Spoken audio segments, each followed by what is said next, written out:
Hi friends, Vishnu food world YouTube ఛానల్కి స్వాగతం. ఇంకా మన యూట్యూబ్ ఛానల్ని ఎవరైనా సబ్స్క్రైబ్ చేయని వాళ్ళు ఉంటే ప్లీజ్ సబ్స్క్రైబ్. అదేనండి, ఈరోజు ఆలు 65 ఎలా తయారు చేయాలో చూద్దాం. ముందుగా కోసుకున్నటువంటి బంగాళదుంప ముక్కల్లో అల్లం వెల్లుల్లిపాయ పేస్ట్, చిల్లీ సాసు, సాల్టు, అలాగే కారం వేసి మంచిగా ఒకసారి అయితే కలుపుకోవాలండి ముక్కలకు పట్టే విధంగా.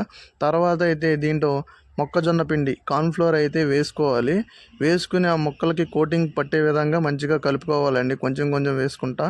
ఇందాడ ఒక ప్యాకెట్ వేసాం, ఇప్పుడు ఒక ప్యాకెట్ వేసామండి. అలా మంచిగా కోటింగ్ పడే విధంగా మనం ఆ మిశ్రమాన్ని అయితే కలుపుకోవాలి. దీంట్లో అలాగే కొంచెం శనగపిండి, ఫుడ్ కలర్ కూడా వేస్తున్నామండి. ఇది మాత్రం ఆప్షనల్ అండి. ఫుడ్ కలర్ ఎవరికైనా కావాలంటే వేసుకోండి, లేకపోతే లేదు. ఇక్కడ టమాటా సాస్ కూడా కొంచెం వేసి మన మిశ్రమాన్ని అయితే మంచిగా కలుపుకుంటున్నాం. చూసారు కదండి, మంచిగా కలుపుకున్న తర్వాత మన మిశ్రమం అయితే ఇలా రెడీ అయింది.